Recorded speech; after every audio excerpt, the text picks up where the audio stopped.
নমস্কার বন্ধুরা, দীপালি পাল কুকিং চ্যানেলে আপনাদের স্বাগত। আমার আজকের রেসিপি হলো কেটে যাওয়া দুধের ছানা দিয়ে গোলাপজাম মিষ্টি।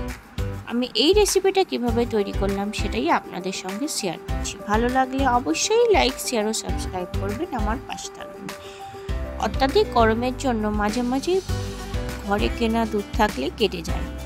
সেই দুধটা আমরা এমনি কখনো খেয়ে নিই বা কখনো কোনো কাজে না নিই, কাউকে দিয়ে দিই বা ফেলে দিই, কিন্তু এইভাবে একবার সেই দুধ দিয়ে গোলাপজাম মিষ্টি বানিয়ে দেখলাম, খুবই ভালো হয় এবং আপনাদের সঙ্গে শেয়ার করলাম।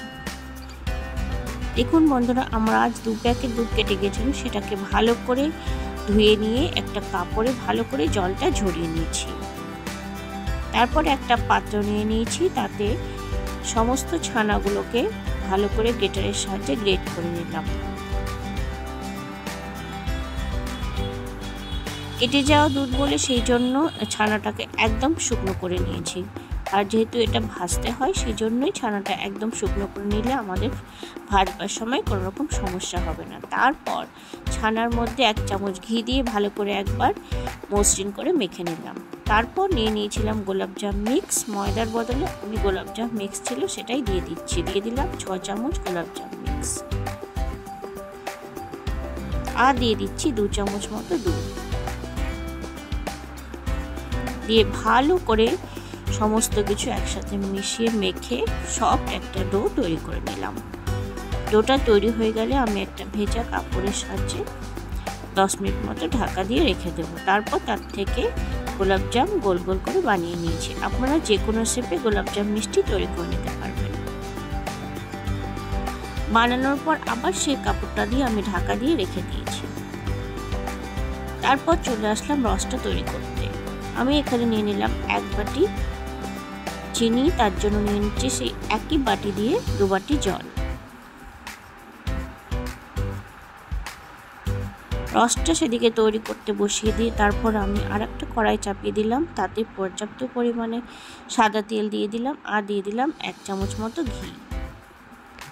আপনারা চাইলে পুরোটা ঘি দিয়েও ভেজে নিতে পারবেন। সামান্য তেলটা গরম হয়ে গেলে তারপর আমি একে একে কয়েক পিস গোলাপজাম মিষ্টি দিয়ে দিলাম এবং একদম লো মিডিয়াম আঁচে লালচে ব্রাউন করে ভেজে নিলাম।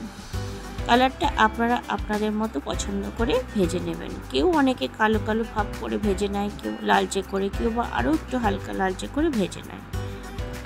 তারপর সেই পাশে দেখুন বন্ধুরা, আমার রসটাও তৈরি হয়ে গেছে। সেই রসে আমি গোলাপজামগুলো সমস্ত দিয়ে দিলাম এবং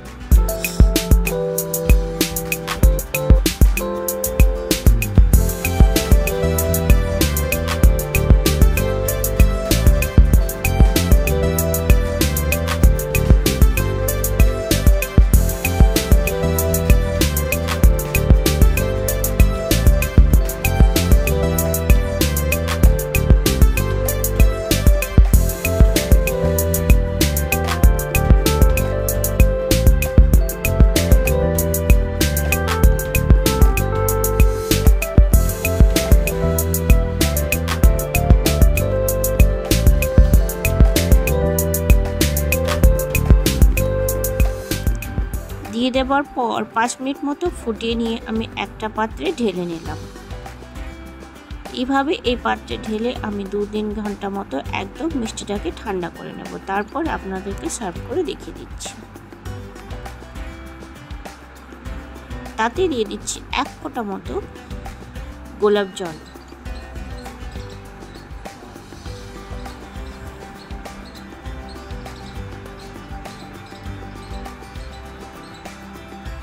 দেখুন বন্ধুরা, মিষ্টিটা প্রায় পুরোপুরি ঠান্ডা হয়ে গেছে। এখন আমি একটা পাত্রে সার্ভ করে নিচ্ছি। আপনারা অবশ্যই এইভাবে বাড়িতে দুধ কেটে গেলে এইভাবে গোলাপজাম মিষ্টি তৈরি করবেন, দেখবেন একদমই প্রায় দোকানের মতন হয়, কোনো রকম 19-20 হয় না। এইভাবেই আমার আজকের রেসিপি তৈরি হয়ে গেল, কেটে যাওয়া দুধের ছানা দিয়ে গোলাপজাম মিষ্টি। ভালো লাগলে অবশ্যই লাইক, শেয়ার ও কমেন্ট করবেন এবং বাড়িতে অবশ্যই তৈরি করবেন। ধন্যবাদ।